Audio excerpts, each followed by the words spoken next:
Hey, Joe Gill here. I'm back after a long stint.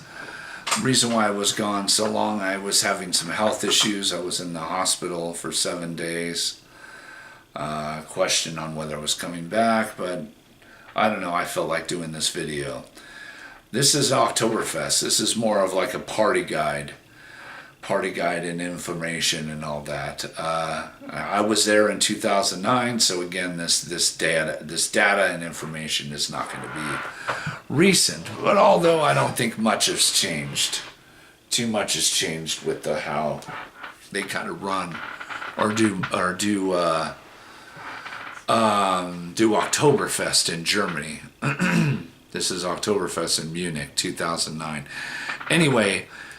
Number one, book early. I would book around December or January, about at least 9 months to a year in advance. The main important thing is a hotel. This is going to cost you some money. I would say $4,000 unless you have any discounts for about a week. It's an expensive trip, but I gotta tell you, it's an awesome party scene. It's an awesome party scene, or at least it was. I highly recommend it. It was just the whole scene and the atmosphere, the people. It was just awesome. Bitchin' is what I would say. That's my West Coast lingo. So anyway, so that's important. Well, I mean, it's not that important if you want it. If you want to bring a chick back to the hotel, I would, and yeah, you're gonna have to splurge a little bit for a hotel. It's gonna run you around anywhere from like maybe 200 to 500 a night. Just again, go on Expedia, hotels, or whatever on that to book. That's what I did. Or if you have, like I do, have one of those credit cards with the travel website, do it that way. Another way to make it cheaper is if you have any rewards. Anyway, that's what I recommend. I recommend staying at a hotel, a nice hotel in downtown. That's if you definitely want to bring a chick. You're traveling on your own, you want to bring a girl back or bring a girl to yourself. Yeah, book well in advance because, like I said, everything books up. The hotels and everything, because trust me, these places will sell out. So if you try to book around, June, July, or August, you're going to be out of luck. Now, Oktoberfest, what it basically is. It's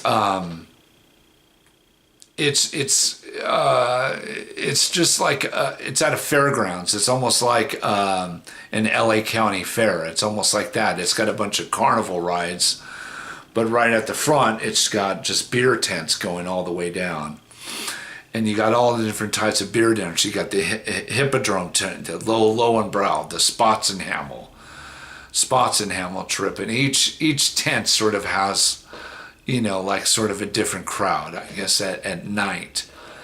But also all throughout during the day. And they sort of have two seatings or two sections. You can go there like between 11 and 5 is sort of like the lunch crowd. And that's kind of where usually with families or kids or whatever, if you go during the afternoon between like, because it opens, all the tents basically open at 11 o'clock in the morning. They're basically open for 12 hours, open at 11 in the morning, and they close at 11 at night. Then, around 6 o'clock, it sort of transitions. Then the evening crowd comes in at around 6. And that's sort of the party crowd. And then from 6 to 11...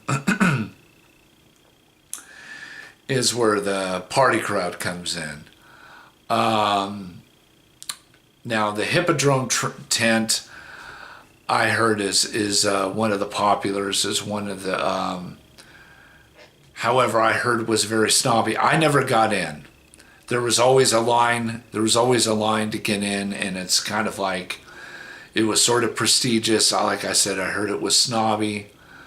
Good luck on trying to get into that tent, but you'll definitely see it because it kind of looks like a big top circus. They make it, they have it like red and white and all these different silly colors.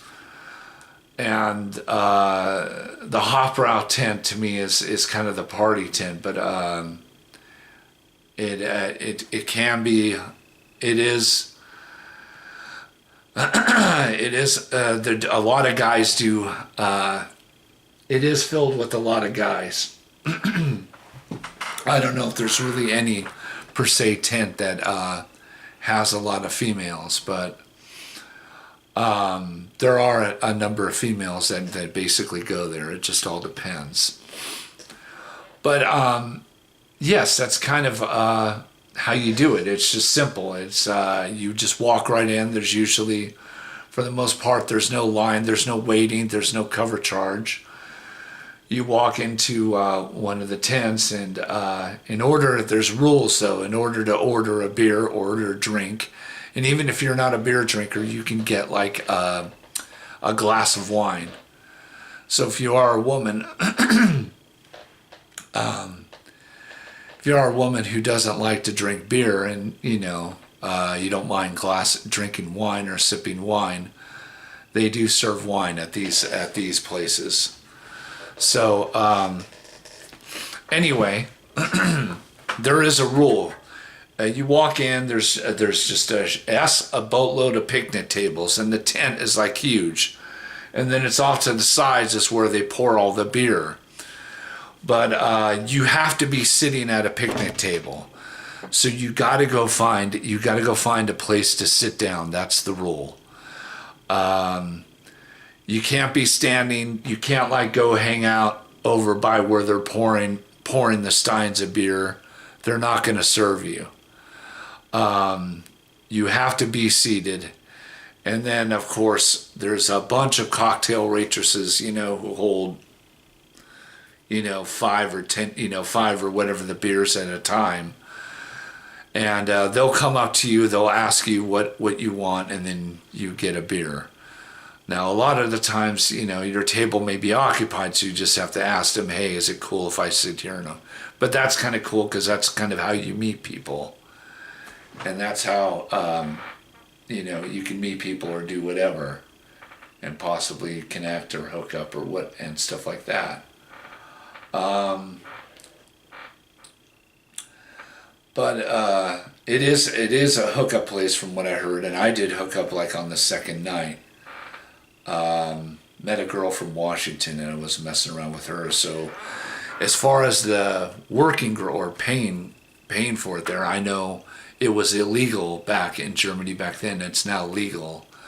I have no idea of any brothels or any place or any girl, if you actually want to do that. I can't give any, like I said, I can't give any advice or anything like that. I don't know of anything, but I'm sure since it's now legal over in Germany, you can probably find, of course, stuff online now. And it might tell you places to go if that's the route you want to go. If you don't, I just happened to have gotten lucky, so I was banging this state of Washington, northern gal up there, and stuff. But other than that, that's about it. It was the whole scene, the whole atmosphere was awesome. A lot of people, they were standing up, swinging their beer mugs, singing. Some of them were dancing a little bit in between the aisles, and it's just something like you've never seen before. An atmosphere you never encountered, and I highly recommend it or put it on a bucket list. As lame as that sounds. Like I said, it's going to cost you, but if you can manage, like if you're a frequent flyer and get a free flight, or if you can have have a lot of travel points on one of those things, and you can book a expensive hotel. That's kind of what I would recommend, just because you're going to be close and you can be in walking distance within the fairgrounds where the Oktoberfest is and all that stuff. I recommend it. Oh, they have parades. If you're there at the opening, they have opening parades, and they also have closing parades and all that stuff. If you're there for the full 2 weeks. I mean, it's up to you what you want to do. Oh, I should tell you when it's at Oktoberfest in Munich. It's not in October. It's realistically the last. It's realistically the last 2 weeks in September, and I believe it ends on the first weekend in October. Usually ends like on October 3rd or to October 5th, but that's how it works. So, other than that, man, check out Oktoberfest Munich. It was awesome. I will check you on the flip side. Okay? Bye.